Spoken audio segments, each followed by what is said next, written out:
Hi guys, how's it going? Welcome back to All for United. You already know what I'm going to say in this video. Manchester United have beaten the absolute scum of Yorkshire by 6 goals to 2.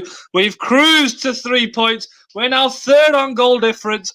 United's title charge is gaining momentum. It was a brisk walk at first. It's now a fucking charge. Everyone get in the comments. Make sure to like the video. If you are absolutely buzzing that we've beaten the Leeds scum. I'll say it again. We've beaten them by 6 goals to 2. Scott Mctominay could have had a perfect hat-trick, ladies and gentlemen. This is madness. This doesn't happen every day. Make sure to like the video. Make sure to help us get to that 20-like target.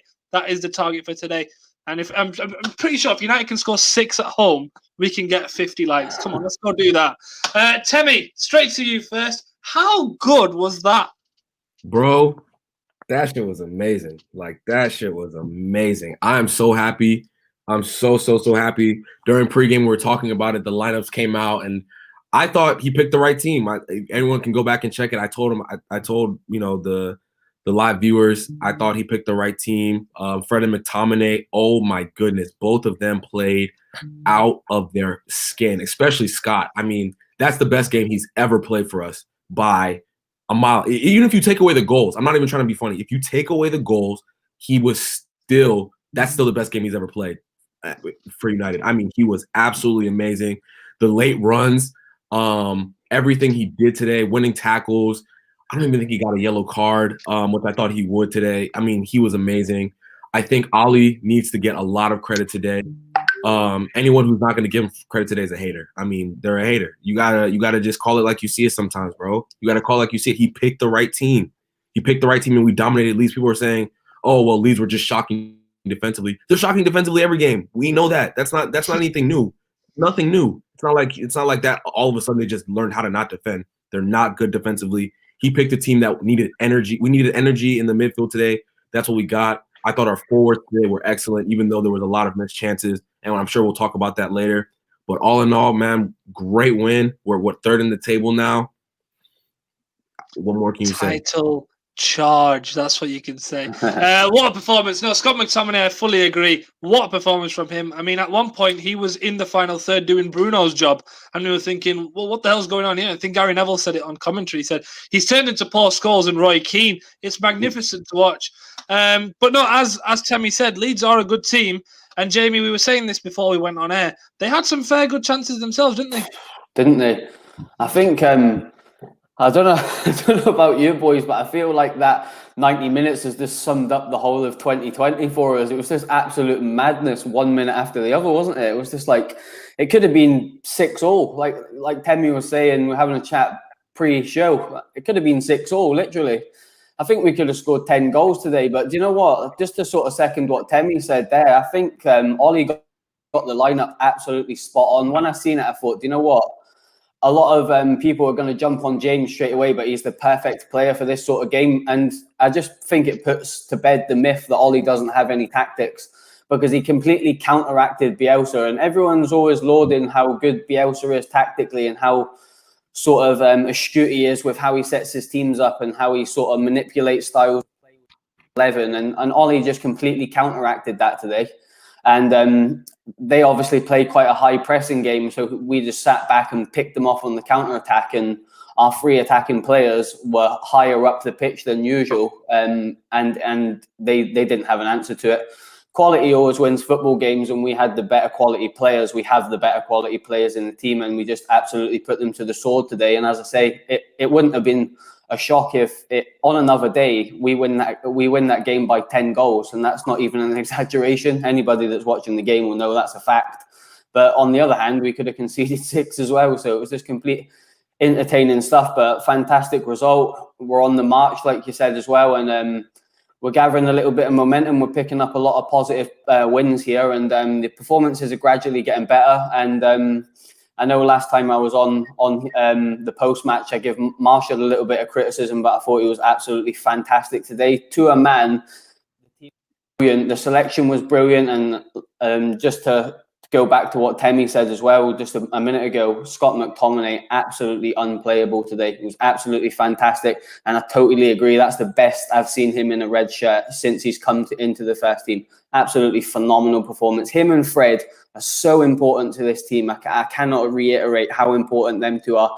And if I was Matic, I'd be worried that I'm not going to get in that team at the moment, because them two, they've got to start. And the McTominay hate needs to stop now. That was an absolutely fantastic performance today. Yeah, 100%. He is such a key player, and I've always said he's not someone you want to sell. It's someone you want to keep in your squad. And if you get to a point where McTominay is your squad rotation player, you've done something good there. Let's get into the comments before we go over to James. Everyone who's watching, if you're not watching on YouTube, if you're watching on Facebook, because I know a few of you are, head over to youtube.com/allforunited. Come join us over there. Make sure to subscribe and make sure to like the video over there. As we said, help us get to them 20 likes. Easy target. Easy. If United can score 6 at home, we can get 20 likes. Come on. James, there's a few comments here on Anthony Martial. I'm trying to find the one that I'm looking for. There we go. If Martial scored his chances and that goalie didn't make a couple of saves at the end, it would have been 10. There's another comment. If I can find it. There's so many comments. Keep them coming because there's loads of comments coming in. I've lost it. There it is. Jacob. Martial had 2 incredibly good chances from 8 yards out and didn't score. Thoughts? James, do you reckon he needs to get a little bit more ruthless? Or do you think, what do you put that down to that he hasn't scored those chances today? I don't know. It's swings and roundabouts, isn't it? Because he was. I thought while it was worrying that he missed those chances, and on any other day they could have come back to bite us because they were quality chances.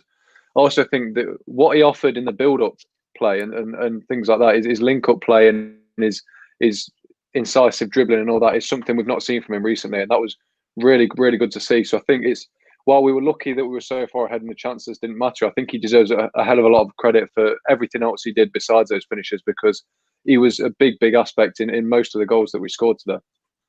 Yeah, 100%. There's another comment here from Fred Woodward, my mate Fred Woodward. Is not related to Woodward, he's related to Fred, supposedly. Must be low on confidence, he says. Add today's message to the ones against PSG. He's not consistent enough to be our first choice forward. Now, we've had this discussion loads of times. I don't want to dive in too much, but he's your boy, Temi. I'll hand it over to you. What do you think it's down to? Do you think it's confidence? Yeah, 100%. I mean, I was kind of live tweeting during the game a little bit, and he's definitely low on confidence. The 2 chances he missed in his normal form, where he's clinical, our most clinical player, because he was that last season without question. He's scoring those, obviously. But if you look at the totality of the game, like the guy just mentioned, he was wonderful. I mean, and that's what I want from him. It doesn't matter who scores the goal at the end of the day. We won 6-2. If Firmino scored 12 goals and Liverpool won the league last season, but he's still so intricate to what they do. And I think that's what Martial is. I think he's a player that's so important to our buildup. So important when it comes to holding up the ball. I think average fans don't care about that stuff. You know what I'm saying? But it is important. It's really important. But again, he needs to find his goal scoring form. It's really important. But you can't drop him after a performance like you can't drop him after a performance like today, in my opinion. He played too good. He played way too good. And Cavani came on, missed chances too. So yeah, I think we just got to ride with him. He's 35 goal contributions last season or more. I can't even remember what it was, but it's definitely at least 35 goal contributions. You got to reward somebody with some patience. Every striker goes through this in their career. Everyone, every single one, the best ones. Even Wayne Rooney did it. Everyone. So just stick with my guy, and he's going to repay us. Yeah, stick with Anthony Martial. That is the message from Temi. And if Temi tells you to do something, you do it. What else are you going to tell him to do, Temi? I'm going to tell everyone to like this right now. Make sure to like this stream right now. Get us to 20 likes. I can't see what we're on right now, but everyone make sure to follow the movement, y'all. Keep on supporting us. I'm going to be like Joey here and go, Temi's just cool with whatever he says. Follow the movement. I like that. I couldn't pull that off. I'm not going to butcher your name, but he's asked me, where are we on the EPL table right now? We are 3rd, my friend. We're on the march. We're on the charge. You're not going to stop me now. You're not going to stop me now. We've just won 6-2. There's not a chance I've got any sort of common sense. But Who did we win against as well, Karthik? The Leeds scum. The scum of Yorkshire. Yeah. They're just Say louder for the ones at the back. let's not get into that. But no, genuinely, I do need to address this because I mean I'll go to Jamie because we've won today, and the conversation all of this week was yes, our away form is fantastic. If I think I've seen somewhere that if the table was made on away form, we'd be at the top, and if our home form was contributed, we'd be 17th. Now, if we were to sustain this momentum and sustain a sort of title charge, let's keep pace with the top of the league. How important is our home form for that? Yeah, obviously, Man United have built a fantastic history on being a good team at home, and it is a worry when we're dropping points at Old Trafford. I do think at the start of the season we obviously dropped quite a lot of points and we've done better on the road, but I do think fitness come into it at the start of the season. I know I've said on here before, I didn't think we were very fit at the start of the season. Everybody knows why, so I'm not going to go into it. There was obviously a lot going on in the world and different complications. But I do have to get a run going now. We seem a very good away day team, but we do need to get back to the Manchester United of old and put that foundation in place of making Old Trafford the fortress. I don't see enough teams coming to Old Trafford anymore and having that fear factor. Whether it's the team don't have the personalities in it anymore, like the Keanes, the Nevilles, that type of personality. I'm not sure, but we've definitely got the quality. We've proved it today, and I just want to see us kick on from here. Not just at home, in general, because that was a fantastic performance today. And there was players that weren't in that 11, like your Donnies, your Paul Pogba's, that can influence games, and they weren't even in the team today. So hopefully they can it gives them a little bit of a kick up the backside, so to speak, to say, look, do you know what it is? You're not like we can still win games against good teams without using the team. So obviously no one will mention it, but he's had a break today. Do you know what I mean? He hasn't had to come on the field, which can be important in the next game, because we've got to build a little bit of momentum now. But 100%, if we're going to make a go of this title, which quietly confident we've got the ability to, we just need to be a little bit more clinical, and that's the big thing for me. That's the most happy thing for me today. I know we've just beaten Leeds, and we all don't like Leeds, and we've just absolutely annihilated them. If you look at the scoreline, and they've been a hard nut to crack for a lot of teams in the Premier League this year, and we've just devoured them. So that's obviously something to build on going forward anyway, because Leeds will beat most teams, particularly playing like that today. As I say, they could have got a couple more goals. But for us, we've just got to build on this momentum. You can't have this performance and then go and play next week and take 25 to 30 minutes to start. So we've just got to get a little bit of momentum now, but a fantastic foundation to build on with a result like that, especially against a team that are our big rivals. Yep, certainly. James, I'm going to ask you this question because the comments have sort of alluded to it now. Make sure to keep coming in with your comments, guys. Before I do ask you that question, I've seen a fantastic comment here from Fred Woodward. Brown Knight, you'd be late to your own funeral. Yeah, that was obviously in response to his usual question of what did I miss. Joe's in the comments. He says, Temi is the world's best hype man. If he represented Donald Trump, it would be 4 more years. Please tell me you're not representing Donald Trump, Temi. Oh, no. Hammer's in the comments, hitting another workout during this. Let's get some energy. Well, there's always energy when I'm on this and we've just won a game. Come on, have you never met me? Fucking hell. Where's the comment now? There we go. Right. James, a lot has been made of the way Leeds play their football, and big respect to them. They don't change the way they play against anyone. Marcelo Bielsa is that kind of manager. But as I alluded to in the preview, this would have been a game where we had to be really, really specific on details, because Bielsa is the kind of manager who will go through every goal that his opposition has conceded and find a pattern. Find that pattern and look to exploit it. Now, let's not pretend he didn't do that today, because he would have done. And Ole Gunnar Solskjaer has prepared so well and picked the right team, as Temi said, prepared tactically spot on, and he's outclassed Marcelo Bielsa today.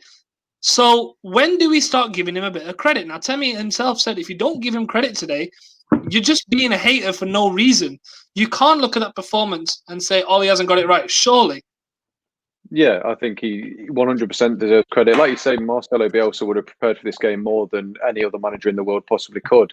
probably played out the game 400 times this week on Football Manager and stuff like that. I don't know what sort of stuff he does, but I think you saw it with the inclusion of Dan James, because I know full well I wasn't the only one who saw that team sheet and thought, "Fucking hell, here we go."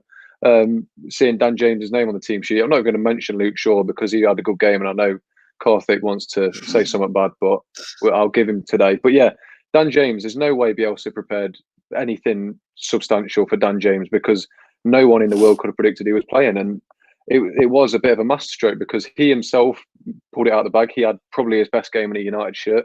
He was a constant threat. He actually looked like he could take a man on rather than just knocking it past him and sprinting after it. He was just quality. It was constant pain, and Ole did that perfectly.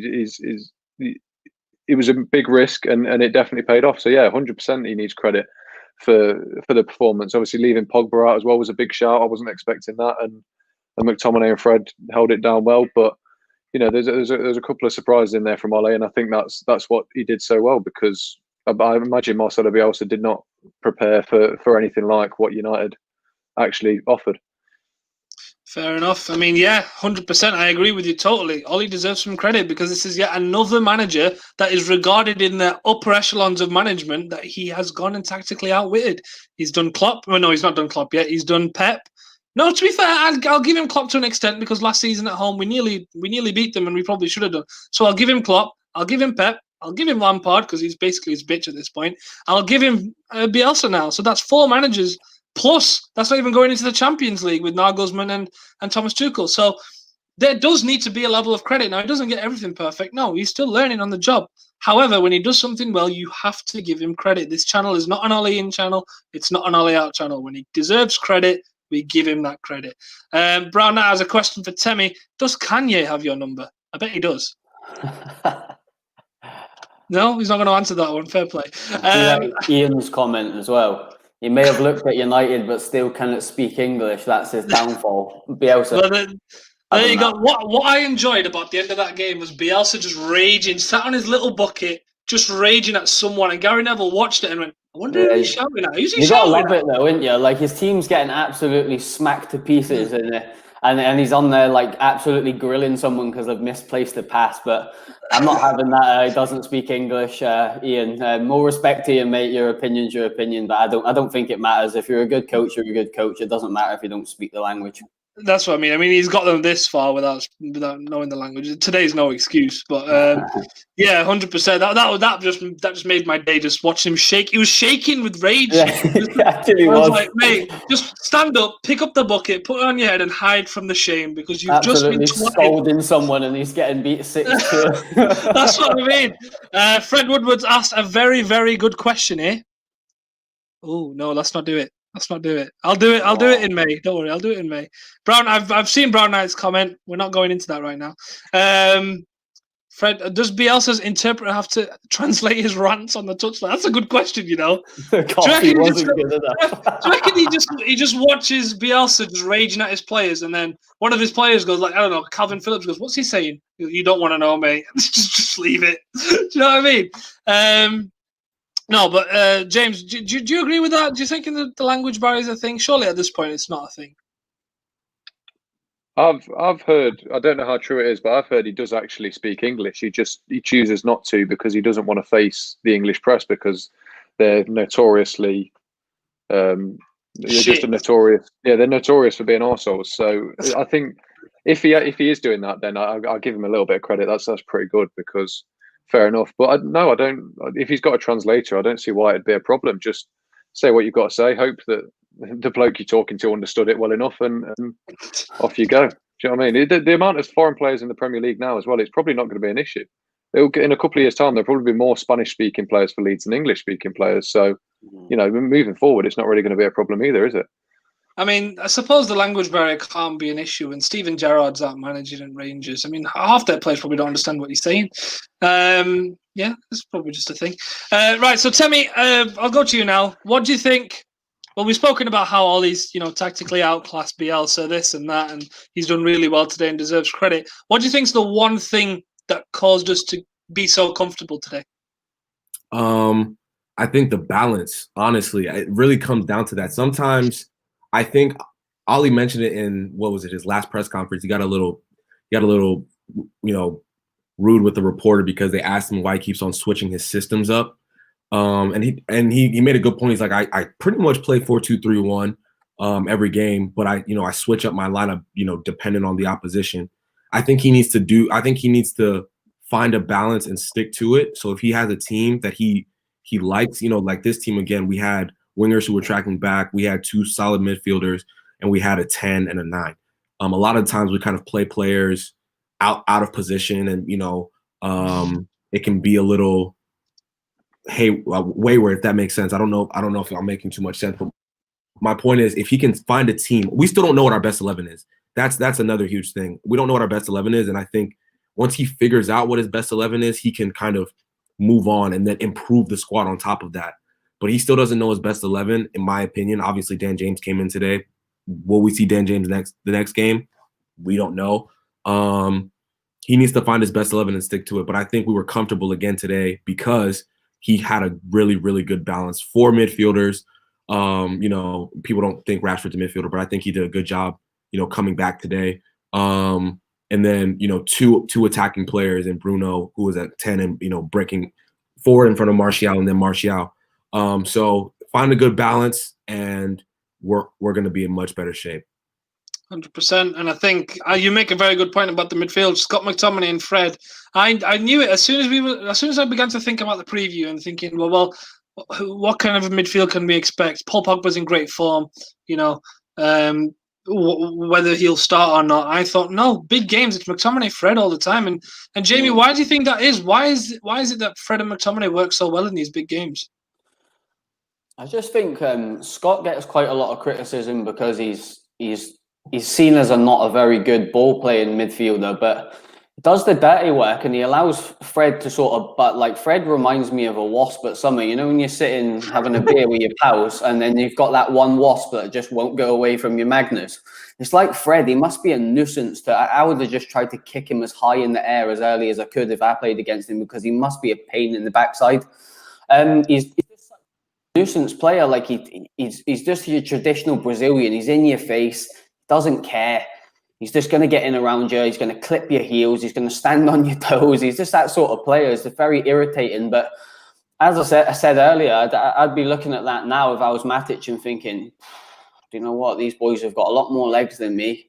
They're probably not better passers. I think Matic is probably a better passer, a distributor of the ball than them. But it's about legs. And just to go back to what Temi was saying a minute ago, it's about picking the right team for the right opponent.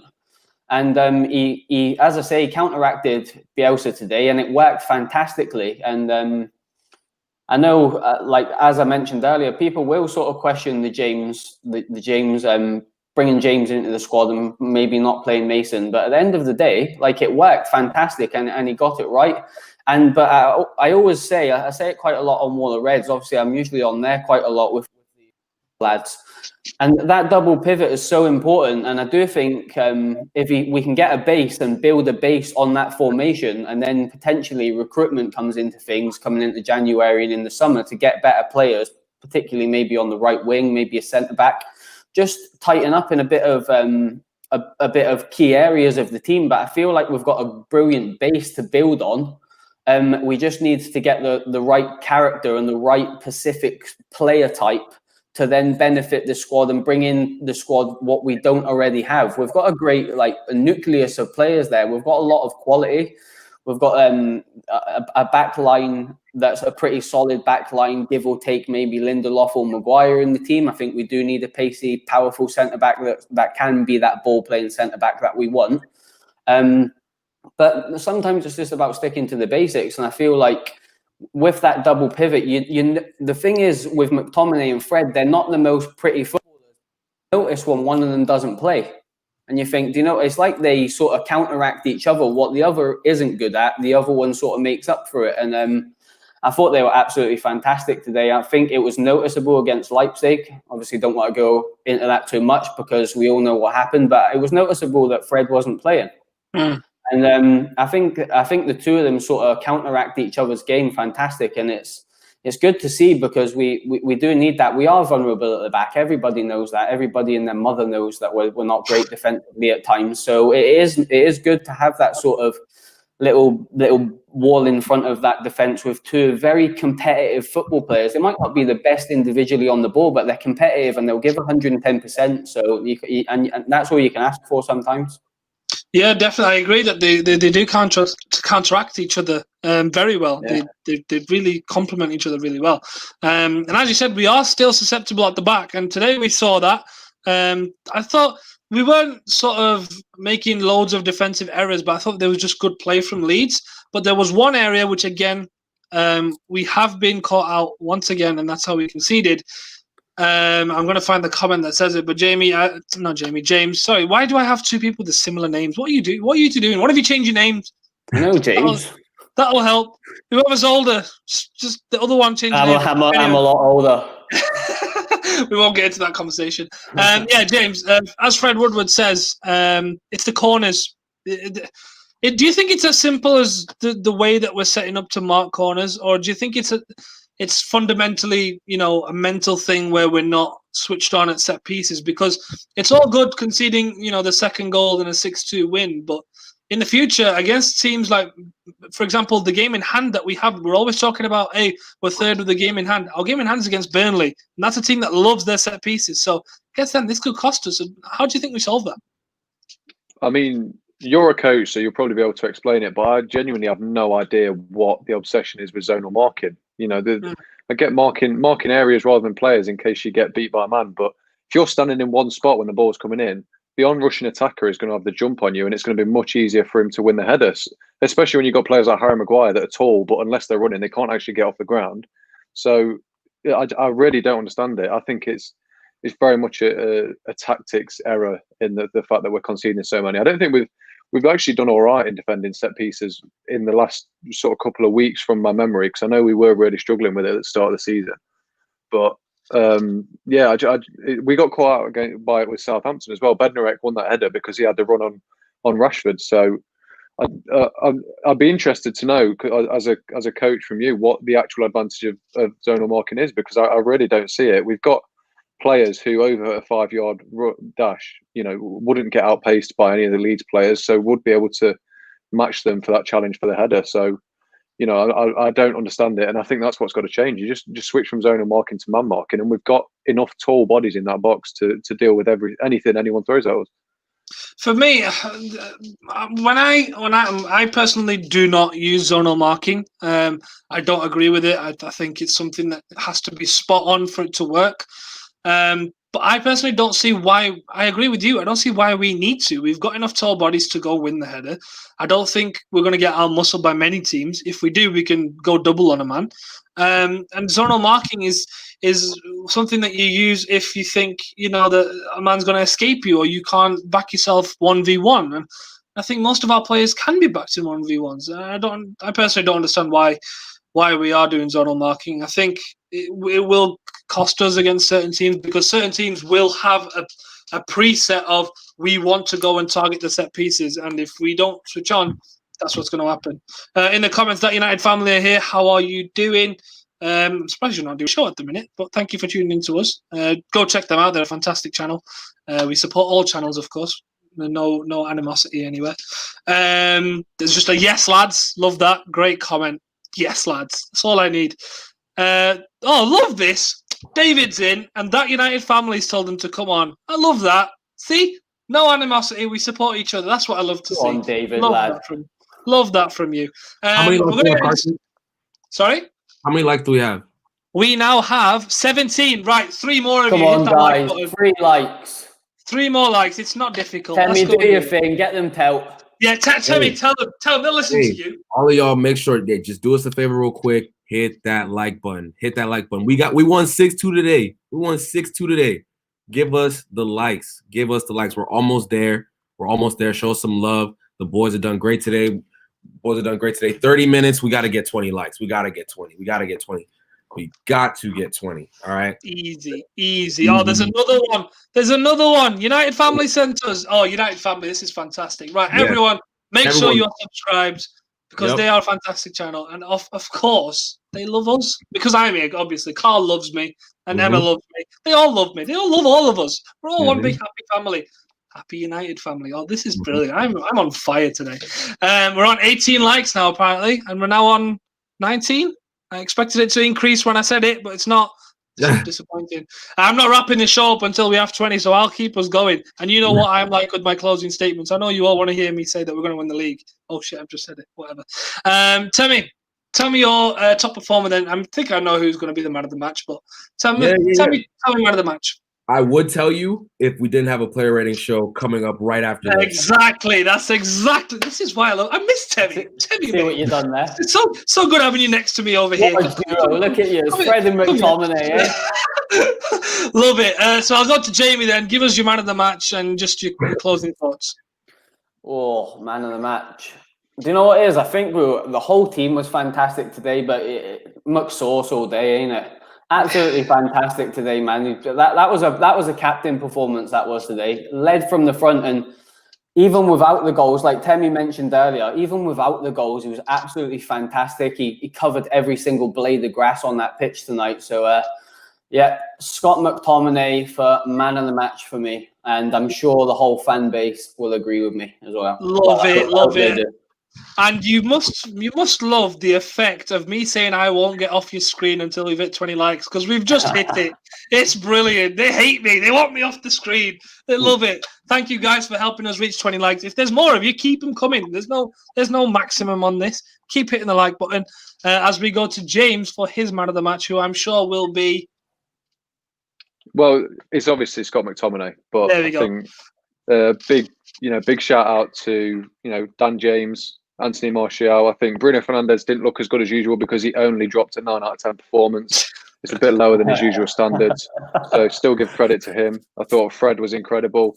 Defence was a bit to be lacking, but no negativity on this show after that win. So without a doubt, Scott McTominay. And I think we might be the first team to score 100 goals and concede 100 goals in the same season, and I'm all for it. I love it. Before I go through my final thoughts, make sure everyone once again like the video and also stick around, because me and Temmie will be going live straight away with our player rating show, and so far everyone's loved it, so make sure to get involved. And also we've hit number 21, number 21, which brings me on to my closing statement. You know where I'm going with this. Right then, where do we start? Leeds. How long were you waiting for that? Leeds United. Oh, we're back in the Premier League. We're back. Premier League. We're back. Marcelo Bielsa. Premier League. Fuck off. No one gives a fuck. I said it in the preview. You are absolutely irrelevant. You're only here and only known along the world because of Marcelo Bielsa. Marcelo Bielsa is bigger than Leeds United. Get that in your head. You are absolutely irrelevant, and we treated you like that today. Marcelo Bielsa on the touchline, absolutely shaking as he gets twatted by all his tricky Reds. Stand up, grab that bucket, put it on your head, hide from the shame, because you've been absolutely outclassed. And I'll have none of this slander against Ole Gunnar Solskjaer. Mikel Arteta is down at the bottom of the league, getting away with murder over there, while Ole Gunnar Solskjaer is doing madness up here. Fuck off with your negativity. Get behind the team, because we are on a fucking title charge. I'll see you lot in a bit.